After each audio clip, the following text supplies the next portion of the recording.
اس سے بات معلوم ہوتی ہے کہ جو سود کا معاملہ ہے، ربا کا معاملہ ہے، یہ اس وقت ہوگا جب میری transaction on the basis of lending and boring ہوگی، جب میری ٹرانزیکشن لون کی ٹرانزیکشن ہوگی، اس پر جو پری ڈیٹرمائنڈ کوئی اضافہ ہے، ایڈیشن ہے، دیٹ ایڈیشن از کالڈ ربا۔ جب ہم بات کرتے ہیں کہ قرآن اور حدیث کے اندر ربا کی پروہیبیشن کی، تو ایک آیت کا حوالہ تو امتیاز صاحب نے بھی دیا کہ سورہ بقرہ آیت نمبر 275 سے لے کر اور 281 تک کی یہ جو آیات ہیں، یہ وہ آیات ہیں جو فائنل اور کلیئر کٹ اس حوالے سے ڈیفائن کرتی ہیں کہ جو سود کھانے والے، اس کے میں اللہ تعالیٰ فرماتے ہیں کہ اے ایمان والو، اللہ سے ڈرو اور سود کو چھوڑ دو اگر تم واقعتاً ایمان والے ہو۔ اور پھر فرمایا کہ اگر تم سود کو نہیں چھوڑتے تو اللہ اور اس کے رسول سے لڑنے کے لیے تیار ہو جاؤ۔ تو اتنی سخت بات اللہ تعالیٰ نے بڑے بڑے گناہوں کے بارے میں نہیں کی۔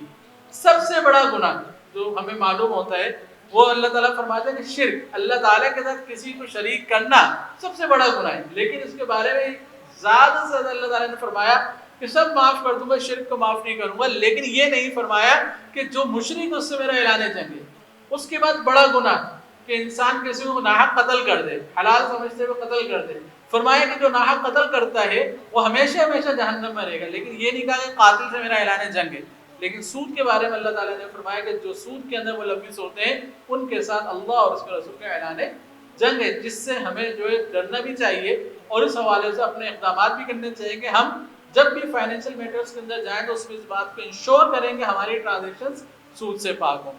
اسی طرح احادیث کے اندر بھی نبی کریم صلی اللہ علیہ وسلم اس کی مختلف برائیاں بیان فرمائی ہیں، اور ایک حدیث میں اللہ کے رسول فرماتے ہیں کہ لعنت ہو اس شخص پر جو سود کے کھانے والا ہے، جو سود کو کھلانے والا ہے، جو سود کو ریکارڈ کرنے والا ہے، جو سود پر وٹنس بننے والا ہے، اور فرمایا کہ یہ سب گناہ کے اندر پر آتا ہے، یہ سب گناہ۔ اور لعنت کا مطلب کیا ہوتا ہے؟ انسان اللہ کی رحمت سے دور ہو جائے۔ ہم پڑھتے ہیں اعوذ باللہ من الشیطان الرجیم، کیا ترجمہ کرتے ہیں کہ میں پناہ مانگتا ہوں شیطان مردود سے۔ جو رجیم کا ترجمہ مردود کرتے ہیں نا، شیطان کو کہتے ہیں کہ وہ مردود ہے، وہی ترجمہ ہے ملعون کا، کہ جس پر اللہ تعالیٰ کی رحمت نہ ہو، جو اللہ کی رحمت سے دور ہو جائے، یہ بندہ ہے جو کہ ملعون ہے۔ تو اللہ کے رسول نے بد دعا کی ایسے شخص کے لیے جو سودی معاملات کے اندر ملوث ہوتا ہے۔ اب آگے سوال آتا ہے کہ یار یہ میکینزم بنا ہوا ہے کہ آپ نے ڈپازٹ وصول کرنا ہے، آپ نے بورنگ کی، ڈپازٹ وصول ہو گیا، آگے فائنینسنگ کرنی ہے، آپ نے لینڈنگ کی، آپ کی فائنینسنگ ہو گئی، ایک طریقہ کار چلا آ رہا ہے، لیکن اب یہ طریقہ کار تو ٹھیک نہیں ہے۔ تو ہمارے پاس الٹرنیٹ کیا ہے؟ ہم کس طریقے سے سود سے بچتے ہوئے فائنینسنگ کی ٹرانزیکشنز کر سکتے ہیں؟ تو وہ ہم آگے دیکھتے ہیں۔ تو اسلامی بینکس جو کام کرتے ہیں بیسیکلی تین میں سے کوئی ایک کام کرتے ہیں for the purpose of financing. آگے اگر فائنینسنگ کرنی ہو تو تین میں سے ایک کام کرتے ہیں۔ نمبر ایک ٹریڈ بیس ماڈل ہے۔ کچھ ٹریڈ بیس ہونے کا مطلب ہے کہ جس طریقے سے ہم بزنس کی ٹائپس کرتے ہیں نا، کہ بزنس آپ کے مینوفیکچرنگ کا بزنس ہو سکتا ہے، ٹریڈنگ کا بزنس ہو سکتا ہے، سروس سیکٹر ہو سکتا ہے۔ تو درمیان میں جو ٹریڈنگ ہے جس میں آپ نے ایک طرف سے سامان خریدا اور آگے بیچ دیا، تو اسلامی بینک ٹریڈ بیس بزنس ماڈل کے اندر یہی کام کر رہے ہوتے ہیں کہ ایک پارٹی سے سامان خرید رہے ہوتے ہیں، دوسری پارٹی کو بیچ رہے ہوتے ہیں۔ انشاءاللہ اس کی تفصیل نیکسٹ سلائیڈ میں آپ سے میں کرتا ہوں آگے۔ دوسرے نمبر پر جو ماڈلز ہیں پارٹنرشپ بیس ہیں۔ پارٹنرشپ بیس کا مطلب یہ ہے کہ دو طرح کی پارٹنرشپ ہو سکتی ہیں۔ نمبر ایک جوائنٹ اونرشپ، کہ اسلامک بینک کسی ایسٹ کے اندر آپ کے ساتھ جوائنٹ مالک بن جائے، تو وہ بھی ایک پارٹنرشپ کی صورت ہے۔ اور ایک جو ریئل پارٹنرشپ جس کو ہم پارٹنرشپ سمجھتے ہیں کہ بزنس کے اندر جو ہے وہ پارٹنر بن جائے، تو وہ بھی طریقہ اسلامی میں اختیار کرتے ہیں فائنینسنگ کے لیے کہ اپنے کسٹمر کے بزنس میں پارٹنر بنتے ہیں اور جو ایکچوئل پروفٹ ہوگا اس میں سے پروفٹ میں سے شیئرنگ کر رہے ہوتے ہیں۔ تو یہ پارٹنرشپ بیس بزنس ماڈل۔ اور تیسرے نمبر پر جو طریقہ کار اختیار کیا جاتا ہے کہ اسلامی بینک کسی ایسٹ کا 100% مالک بنتا ہے اور اس کے بعد اس کو اپنے کسٹمر کو کرائے پر دیتا ہے۔ جب رینٹل طے کرتا ہے تو اس میں اس بات کو سامنے رکھتا ہے، مد نظر رکھتا ہے کہ جو میں نے انویسٹمنٹ کی وہ بھی رینٹلز کی صورت میں واپس آ جائے اور اس میں بینک کما بھی لے، تو it is called rent base model.